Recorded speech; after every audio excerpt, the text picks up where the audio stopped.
Drum rolls, please. With this painting and this artist, we get ready to leave this unit and, with a break for Art of the Americas, to enter the world of modernism. I'm going to spend more time than usual on Manet because he's such an important transitional figure, and also because every once in a while we really need to slow down and enjoy learning more about a work and a painter. So this painting is not our required work by Manet. I'll get to Olympia in a minute. But the luncheon on the grass is too important to art history and too much a precursor to our required work for me to skip over it entirely. Manet entered 3 works in the Salon of 1863. The Salon judges rejected all 3, and no surprise, the judges rejected 2/3 of the paintings submitted that year, including paintings by Courbet, Whistler, and Pissarro. The rejected artists and at least some of the French art-viewing public raised such a howl that the leader of France, who by then was Napoleon III, took the unusual step of opening a Salon de Refusés, or a Salon of the Rejected. Note that Salon was government-sponsored. Napoleon III was very eager to showcase France's role as the center of culture. Okay, I can't resist a digression. This is the Whistler painting that the Salon judges rejected. Whistler was a leading American realist painter, and this became one of his most famous works. After Luncheon in the Grass, it was the #1 target of ridicule at the Salon de Refusés. Go figure. So I couldn't figure out which Pissarro painting the Salon rejected, but here's a painting from the right year. Pissarro became an important impressionist who didn't make our list, but in this painting we still see the influence of the Barbizon school of plein air or outdoor painting. The rejected Courbet painting depicted drunken priests. The person who bought it destroyed it, probably bought it in order to destroy it. We have only this photographic reproduction. This painting, on the other hand, was the hit of the Salon of 1863, and there's a smaller version hanging in the Met. So what did Salon judges and Paris art lovers expect from nudes? Well, they expected soft, rounded bodies with careful modeling. They expected averted eyes, and they expected allegory. Nude goddesses, yes. Nude ladies sitting around in the park with fully clothed gentlemen and a story that doesn't seem to make any sense and that people still puzzle over? No. This neoclassical painting is not a required work, but it did once show up on an AP exam, and I think it's interesting from a sociological, if not necessarily an artistic point of view.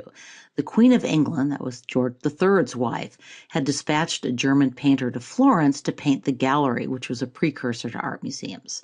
Note that the aristocratic men are gathered to admire the art, most notably the painting in the bottom center. Do you recognize it?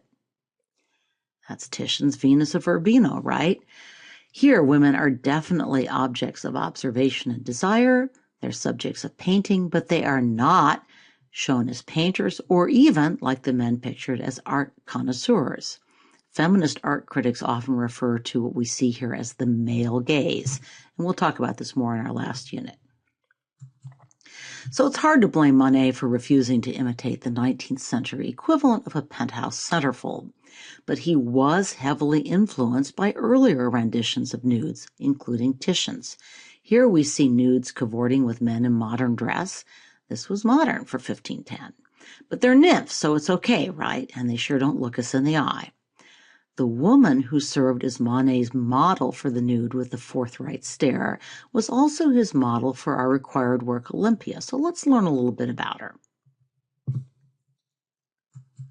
And this brings us to another famous homage to Titian and our required work. In this work, Manet is almost certainly representing Victorine as the wealthy mistress of a wealthy French bourgeois, and she doesn't look especially ashamed about it either. Or does she? What is the expression on her face? What is she thinking? Critics at the time found her gaze disturbingly forthright or defiant. What do you think? Well, I think she probably is forthright and defiant, but to me she also seems sad, maybe even a little trapped. And what's with that ribbon tied around her throat? It's almost a metaphorical guillotining. Manet almost certainly chose the title of the work to be deliberately provocative. French courtesans often took classical stage names such as Venus or Olympia. But Olympia was also the name of an especially famous courtesan from history, Olympia Maldacini, the sister-in-law and quite possibly the mistress of Pope Innocent II back in the 1640s, a woman so powerful that she was nicknamed the female pope. Historians still argue over whether she was in fact the pope's mistress, but the French viewing audience would have known the rumors. Still more digs at the church. The Black Maid scandalized the public as well. Unlike Titian's maidservant, she features prominently, although her face does blend into the darkness. So why is she there? Some critics think she's a deliberate foil to Olympia's whiteness, maybe even a shout out to the stark black-white contrasts of that new medium, photography. But other critics observe that the racial theories so popular at the time, a perversion of Darwin's theories of survival of the fittest, some races were fitter than others, that these theories associated people of color with bestiality, primitivism, and, of course, sexuality. So here's an interesting observation from an art blog. The black servant's presence underscores the fact that the courtesan, that's a word for a fancy prostitute, unlike the streetwalker or common wench, unfancy prostitutes, exercises control and dominance and may even insinuate or imply that those who yield to her charms are as subordinate as the black servant girl. Manet's painterly style also attracted criticism. So here's a quote from Princeton University art history professor Anne Macaulay. The paint sat there on the surface of the canvas. It wasn't just the fact that she's a nude and she's a lower class nude, but also the fact that she was painted in what many people read as almost childlike or unskilled fashion. Note the contrast with our Academy Venus. Those brushstrokes virtually disappear. But is this loose brushstroke really an innovation? Or does it remind you of any of the painters we've studied? What about Velázquez, whose paintings Manet deeply admired and actually copied to hone his skills? Or Rembrandt, or Delacroix, or Turner? Let me share another observation about his oil painting style that I found in Paul Johnson's History of Art, which I've referred to before. Manet introduced an important change in oil painting. The practice at the time was to begin with a dark underlay and then build up lighter tones on it, using opaque layers of pigment and then translucent glazes. Manet was an accomplished watercolorist, and he preferred the technique of putting on the lightest tones first and then putting in the darks. He applied this to oil, reversing the usual sequence. Or alternatively aiming for what is called an alla prima effect, that is, coloring from the start the tones he wanted at the finish. This was a momentous change in oil painting, for it was far quicker than the old method, making outdoor work much easier, and it led inevitably to a higher range of colors. It made the canvas look slightly unfinished, but also fresher, more, as it were, up to date. I find Johnson very interesting. He's really a historian and a journalist, but he's also an amateur artist and the son of an artist, and so he has insights that I, alas, do not. Notice, too, the relatively flat rendition of Manet's Olympia, much less modeled than Titian's Venus. Manet's dark and light tonal separations may reflect the influence of the new medium of photography. I've mentioned this already. So one art critic I read noted, I quote, "In this painting and Luncheon on the Grass, light shines forward from the viewer's position. Lighting professionals sometimes refer to frontal lighting as flat lighting because it has certain peculiar effects. Shade concentrates at the edges of the forms, light areas bleach, surface textures and details are suppressed, and backgrounds go dim or black." To us, this actually seems rather ordinary. We look at photographs more often than we look at paintings, so we're used to frontal lighting. But it's one more reason why Manet's works would have startled the 19th century French public.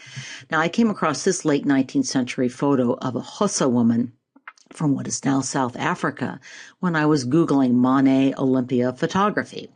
The photography blogger noted the resemblance to Olympia and also that, and I quote, "Commercial photographers in the colonies sold their images to eager audiences in the home country, often as postcards. All too often, As you can see in the postcard above, that's this one, representation of female others seamlessly blended ethnographic curiosity and sexual voyeurism. But this photographer goes on to observe that there's not a hint of submissiveness or inferiority about her, that is the woman in the photo. Even if, as seems quite likely, a photographer familiar with Manet's work had deliberately put her in this pose. Anyway, back to my point about lighting, the sheen on our African woman's face makes the frontal lighting quite obvious. Olympia's flatness may also reflect Manet's interest in Japanese woodblock prints, which were coming into fashion at the time and also tended to flatten pictorial perspective. The painting on the left is Manet's portrait of the realist novelist Émile Zola. In Zola's studio, we see a woodblock print, a sketch for Olympia, and a sketch of Velázquez's Bacchus tacked to the wall. And here's a better look at the woodblock print. This is a so-called floating world print that you may recall captured the lives of elegant courtesans. Well, that was way back before Christmas. We'll return to Japanese woodblock prints when we talk about the Impressionists. Interestingly, Olympia did make the cut for the Salon of 1865, where it was met by outrage. The Salon organizers actually decided they needed to rehang it higher because they were afraid of vandalism. Pregnant women were warned not to look at it.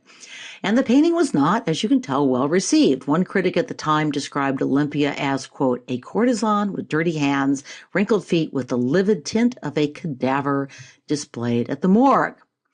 Here are a couple of lithograph caricatures published at the time. Gotta love that cat. And here's our new friend Daumier's caricature of a family viewing Manet's Olympia, although I wonder if what's being caricatured here might be the bourgeois audience that was so easily shocked. So let's watch a brief clip from a video by an art critic we've encountered before when we were looking at Islamic art. He has an interesting take on why the public was so offended. See if you agree.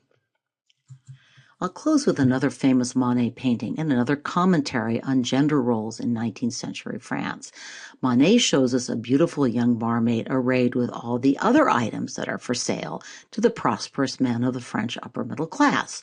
Check out the mirror behind her and the man who is ogling her. The male gaze again.